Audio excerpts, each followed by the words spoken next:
Assalamualaikum warahmatullahi wabarakatuh. Shalom, Om Swastiastu, Namo Buddhaya, salam kebajikan, salam sejahtera untuk kita semua. Kami dari kelompok pendampingan mandiri. Sebelumnya perkenalkan, nama saya Ahmad Bulkiah dengan NIM 24109 1231222 selaku ketua dari kelompok pendampingan mandiri dengan anggota saya yang bernama. Saya Julia Harmisa dengan NIM 2410912220054. Saya Gadis Namasari dengan NIM 2410912220030. Saya Suci Ramadhani dengan NIM 2410912120013. Saya Iroham Husna dengan NIM 2410912120016. Saya Syara Zahra dengan NIM 24091222039. Saya Nuncayani dengan NIM 2410912120019. Saya Gina Humaira dengan NIM 2410912322036. Saya Syarifudin Arabella dengan NIM 2410912220026. Saya Gina Yaman dengan NIM 24109120028. Di sini kami akan mempresentasikan review artikel kami yang berjudul Pendidikan di Indonesia Semasa Pandemi COVID-19. Pendidikan di Indonesia selama pandemi COVID-19 mengalami perubahan yang signifikan seperti yang dijelaskan dalam penelitian oleh Irina Auliana dan Hudaidah dari Universitas Sriwijaya. Dalam artikel yang dipublikasikan di Jurnal Ilmu Pendidikan, peneliti mengupas berbagai tantangan yang muncul dalam pembelajaran daring. Hasil penelitian ini ditulis di Jurnal Ilmu Pendidikan Volume 3, Nomor 2, Tahun 2021 sebanyak 7 halaman. Salah satu isu utama adalah masalah teknis, seperti koneksi internet yang tidak stabil dan kesulitan dalam penggunaan platform pembelajaran. Hal ini berdampak langsung pada efektivitas pengajaran dan pemahaman siswa.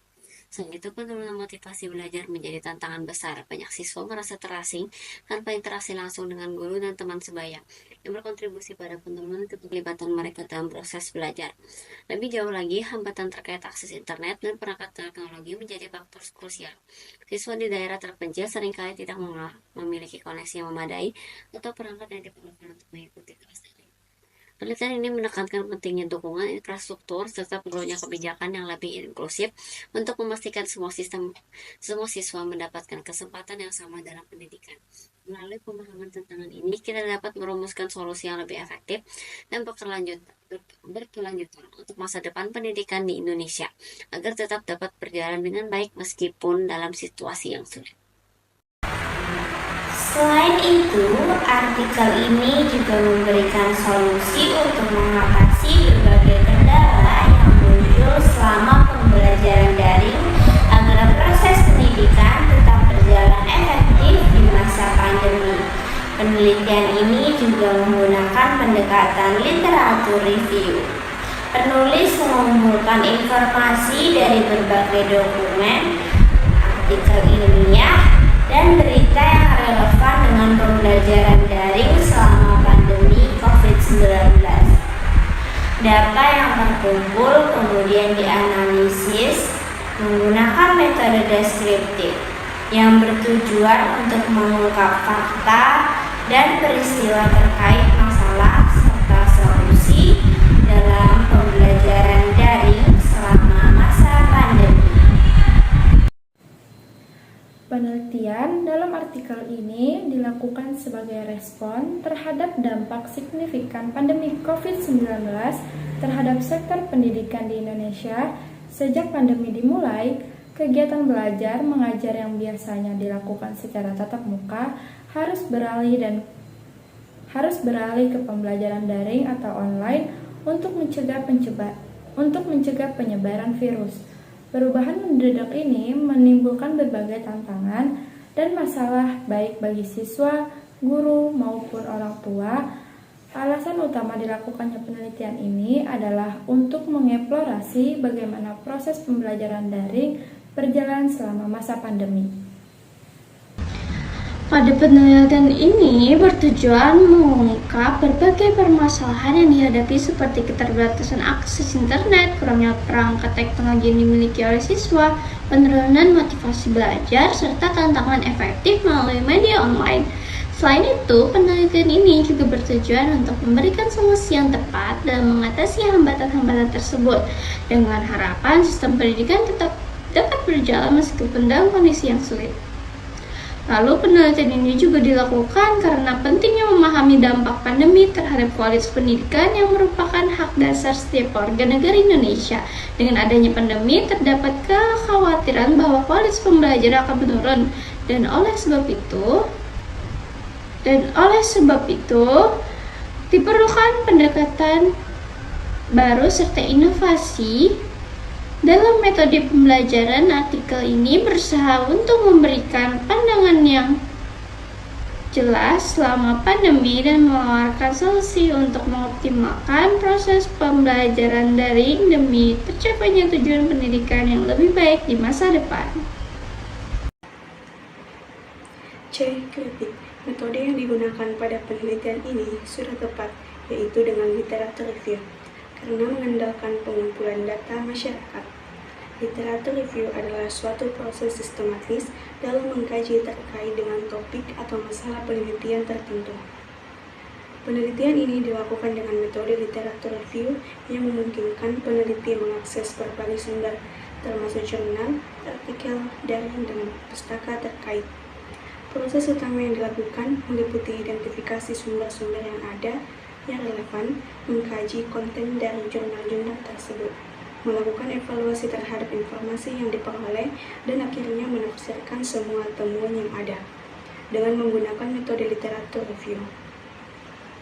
Tim melakukan analisis terhadap publikasi yang relevan dalam rentang waktu tahun 2019 hingga 2020 yang memberikan gambaran menyeluruh tentang pengaruh COVID-19 terhadap pendidikan di Indonesia. Penelitian ini bertujuan untuk membandingkan metode literatur review dengan metode penelitian lain yang memiliki desain kolerasi seperti pendekatan cross-sectional, sehingga pemilihan metode literatur review dianggap sangat tepat. Metode ini sejalan dengan penelitian yang dilakukan oleh Priti Tarkar yang juga menggunakan pendekatan serupa, di mana peneliti mengumpulkan data dari berbagai sumber untuk menganalisis dampak pandemi COVID-19 pada pendidikan. Dalam penelitian tersebut, pengamatan dilakukan terhadap berbagai variabel secara deskriptif untuk memahami kondisi yang dihadapi oleh sektor pendidikan pada saat yang sama. Metode ini memungkinkan peneliti untuk mengumpulkan bukti yang lebih banyak dengan biaya yang efisien serta sumber data yang dapat diakses dari perpustakaan, database online, dan referensi yang kompeten. Dalam penelitian ini, metode pengamatan yang terfokus digunakan mengidentifikasi data demografis seperti perilaku, kesehatan, gender, lama diagnosis, serta kesejahteraan individu yang terpengaruh oleh pandemi COVID-19 dan berperan dalam sektor pendidikan. Tetapi juga berkaitan dengan faktor-faktor demografis seperti latar belakang sosial ekonomi dan juga motivasi belajar. Sesuai dengan penjelasan yang disampaikan oleh Dian DKK 2020, kesehatan dan kesejahteraan pendidikan individu tidak dapat dipisahkan dari dinamika aspek biologis, psikologis, dan sosial yang saling berinteraksi dan mempengaruhi satu sama lain. Oleh karena itu, meningkatkan faktor-faktor positif seperti menjaga kesejahteraan mental merupakan kunci untuk membantu mereka mengatasi tantangan pendidikan yang muncul akibat pandemi COVID-19. Penelitian ini menegaskan pentingnya pemahaman menyeluruh mengenai konteks yang mempengaruhi pendidikan agar dapat meluruskan strategi yang efektif untuk mendukung siswa dalam kondisi yang sulit ini. Relevansi kedua jurnal dalam konteks pendidikan juga berbeda. Jurnal penerapan pembelajaran e-learning sangat relevan dalam konteks pandemi, di mana e-learning menjadi solusi utama untuk menjaga komunitas pendidikan. Ini memberikan pemahaman yang jelas tentang bagaimana teknologi dapat digunakan secara efektif dalam situasi pendidikan darurat. Sementara itu, jurnal edukasi menawarkan relevansi dalam berbagai konteks pendidikan yang lebih luas, baik sebelum, selama, maupun setelah pandemi. Secara keseluruhan, kedua jurnal ini memberikan kontribusi penting untuk pemahaman tentang pendidikan. Meskipun dengan fokus yang berbeda, jurnal penerapan pembelajaran e-learning sangat spesifik dalam konteks e-learning dan respons terhadap krisis. Sedangkan jurnal edukasi menawarkan perspektif yang lebih luas dan beragam mengenai praktik dan kebijakan pendidikan. Jika dibandingkan studi yang diterbitkan oleh Journal of Education and Instruction atau JOEI, memiliki fokus yang lebih spesifik pada e-learning dan dampaknya selama masa pandemi, memberikan pandangan dalam tentang bagaimana situasi darurat ini mengaruhi motivasi dan minat belajar siswa di lingkungan pembelajaran daring. Penelitian tersebut lebih fokus pada kondisi saat pandemi, di mana e-learning menjadi metode utama dalam pendidikan dengan memperhatikan aspek teknis sosial dan emosional dari siswa yang terlibat dalam pembelajaran jarak jauh. Di sisi lain, edukatif menawarkan cakupan topik yang lebih luas dan menyeluruh di bidang pendidikan. Alih-alih hanya berfokus pada satu pendekatan atau metode pembelajaran, edukatif mencakup beragam topik yang relevan dengan inovasi dan perkembangan pendidikan di berbagai kondisi dan situasi, termasuk sebelum, selama, dan setelah pandemi. Pandemi COVID-19 membawa perubahan besar dalam pendidikan, dengan peralihan dari tatap muka ke daring yang menimbulkan tantangan signifikan, keterbatasan akses internet dan perangkat teknologi, terutama bagi siswa di daerah terpencil atau berpenghasilan rendah, memperparah kesenjangan pendidikan. Selain itu, penurunan motivasi belajar akibat lingkungan rumah yang kurang mendukung dan berkurangnya interaksi sosial membuat siswa kesulitan dalam memahami materi. Guru juga menghadapi tantangan dalam beradaptasi dengan teknologi dan memberikan pembelajaran efektif secara daring. Penelitian ini menyoroti bahwa inovasi seperti platform pembelajaran interaktif telah dikembangkan untuk mengatasi masalah ini. Namun, hambatan teknis dan dampak psikologis pada siswa seperti stres dan kebosanan masih perlu diperhatikan.